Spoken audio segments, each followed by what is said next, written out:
મંત્રીમંડળનું વિસ્તરણ થયું છે અને એક નવા નેતાઓની પસંદગી કરવામાં આવી છે, જેમાં નાયબ દંડક તરીકે કૌશિક વેકરિયાને જવાબદારી મળી હતી. તેમનું હવે પ્રમોશન થયું છે, રાજ્યકક્ષાના મંત્રી તરીકેની જવાબદારી મળી છે. તેમની સાથે વાત કરીશું. આમ જોવા જઈએ તો નાયબ દંડક પહેલી વખત ચૂંટાયા, નાયબ દંડક બન્યા અને હવે આ મંત્રી સુધીની સફર કેવી રીતે જોઈ રહ્યા છો? ખાસ કરીને રાષ્ટ્રીય ભાજપ અને પ્રદેશ ભાજપ અને અમારા શ્રેષ્ઠ નેતૃત્વનો હું હૃદયથી આભાર માનું છું. જે રીતની જવાબદારી અમને સોંપવામાં આવી છે એ બદલ એનો સહૃદય આભાર માનું છું. એક બૂથમાં કાર્યકર્તા તરીકે કામ કરતાં અહીં સુધીની જવાબદારી જ્યારે પાર્ટી સોંપતી હોય ત્યારે કાર્યકર્તા તરીકે મારો હૃદયથી હું એમનો આભાર વ્યક્ત કરી શકું અને જે જવાબદારી મને સોંપી છે એમાં સારી રીતે કામ કરવા માટે મારા પૂરતા પ્રયત્નો રહેશે. આમ જોવા જઈએ તો તમારી આખી ટીમ જે છે એમાં 15 જેટલા યુવાન લોકોનો સમાવેશ કરવામાં આવ્યો છે. આ યુવાનો હવે ભારતીય જનતા પાર્ટીને આગળ એટલે કે નવી કેડર તરીકે તમને આગળ પ્રમોટ કરવામાં આવી રહી છે. હવે કેવી રીતે તમે કામ કરશો ભારતીય જનતા પાર્ટીમાં અને કેવી રીતે પક્ષ આગળ વધે એના માટે પ્રયાસ કરશો?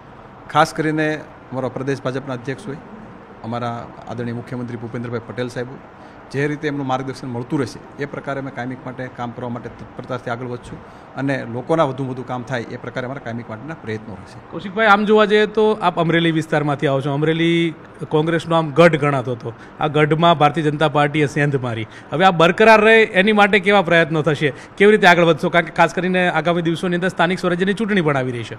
અમારો ભારતીય જનતા પાર્ટીનો કાર્યકર્તા જ્યારે બૂથ ઉપર લડતો હોય છે અને એ કાર્યકર્તા થકી અમે બૂથ જીતતા હોય છે અને અમારો કાર્યકર્તા આજે પણ એટલો સક્ષમ છે કે પોતાનું બૂથ જીતાડી તાલુકા પંચાયત, જિલ્લા પંચાયત કે કોઈ પણ ઇલેક્શન હોય એ જીતાડવા માટે અમારો ભારતીય જનતા પાર્ટીનો કાર્યકર્તા હંમેશા માટે સક્ષમ હોય છે. તમને આ જવાબદારી મળી છે મંત્રીની, એને કેવી રીતે બખૂબી રીતે નિભાવશો તમે? બસ અમારા કેબિનેટ મંત્રીઓ સાહેબ સાથે, અમારા મુખ્યમંત્રી સાહેબ સાથે એમના માર્ગદર્શન નીચે જે પણ માર્ગદર્શન મળતું રહેશે એ પ્રકારે ખૂબ સારી રીતે કામગીરી થાય એ પ્રકારે અમારા કાયમિક પ્રયત્નો રહેશે. તમે કંઈ રોડમેપ નક્કી કર્યો છે? મંત્રીમંડળ મળ્યું છે તેને લઈને કે કેવા પ્રકારની કામગીરી આગામી દિવસોમાં કરશું કે જેનો લાભ ગુજરાતને અને ગુજરાતની જનતા સુધી થાય? કારણ કે પહેલી કેબિનેટ મળી એમાં મુખ્યમંત્રીએ પણ આપને એ રીતે જ વાત કરી હતી કે ભાઈ ગ્રાસરૂટ લેવલ સુધી પહોંચવું છે, લોકો સુધી પહોંચવું છે. મેં અગાઉ પણ કીધું, અમારા મુખ્યમંત્રી સાહેબ અને અમારા કેબિનેટ મંત્રીઓ સાહેબ સાથે સંકલન કરી અને સારામાં સારી રીતે લોકો ઉપયોગી કામ થઈ શકે એ પ્રકારે અમારા કાયમિક પ્રયત્નો રહેશે.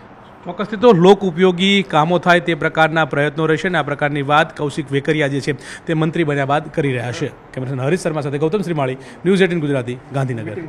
મંત્રીમંડળનું વિસ્તરણ થયું છે અને એક નવા નેતાઓની પસંદગી કરવામાં આવી છે, જેમાં નાયબ દંડક તરીકે કૌશિક વેકરિયાને જવાબદારી મળી હતી. તેમનું હવે પ્રમોશન થયું છે, રાજ્યકક્ષાના મંત્રી તરીકેની જવાબદારી મળી છે. તેમની સાથે વાત કરીશું.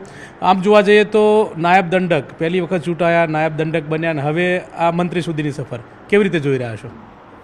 ખાસ કરીને રાષ્ટ્રીય ભાજપ અને પ્રદેશ ભાજપ અને અમારા શ્રેષ્ઠ નેતૃત્વનો હું હૃદયથી આભાર માનું છું. જે રીતની જવાબદારી અમને સોંપવામાં આવી છે એ બદલ એનો સહૃદય આભાર માનું છું.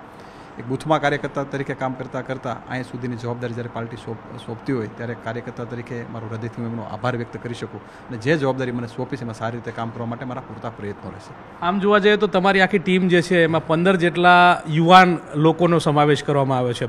આ યુવાનો હવે ભારતીય જનતા પાર્ટીને આગળ એટલે કે નવી કેડર તરીકે તમને આગળ પ્રમોટ કરવામાં આવી રહી છે.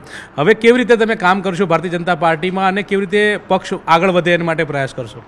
ખાસ કરીને અમારા પ્રદેશ ભાજપના અધ્યક્ષ હોય, અમારા આદરણીય મુખ્યમંત્રી ભૂપેન્દ્રભાઈ પટેલ સાહેબ, જે રીતે એમનું માર્ગદર્શન મળતું રહેશે એ પ્રકારે અમે કાયમિક માટે કામ કરવા માટે તત્પરતાથી આગળ વધશું અને લોકોના વધુ કામ થાય એ પ્રકારે અમારા કાયમિક માટેના પ્રયત્નો રહેશે. કૌશિકભાઈ, આમ જોવા જઈએ તો આપ અમરેલી વિસ્તારમાંથી આવો છો. અમરેલી કોંગ્રેસનો આમ ગઢ ગણાતો હતો. આ ગઢમાં ભારતીય જનતા પાર્ટીએ સેંધ મારી. હવે આ બરકરાર રહે એની માટે કેવા પ્રયત્નો થશે? કેવી રીતે આગળ વધશો? કારણ કે ખાસ કરીને આગામી દિવસોની અંદર સ્થાનિક સ્વરાજ્યની ચૂંટણી પણ આવી રહી છે.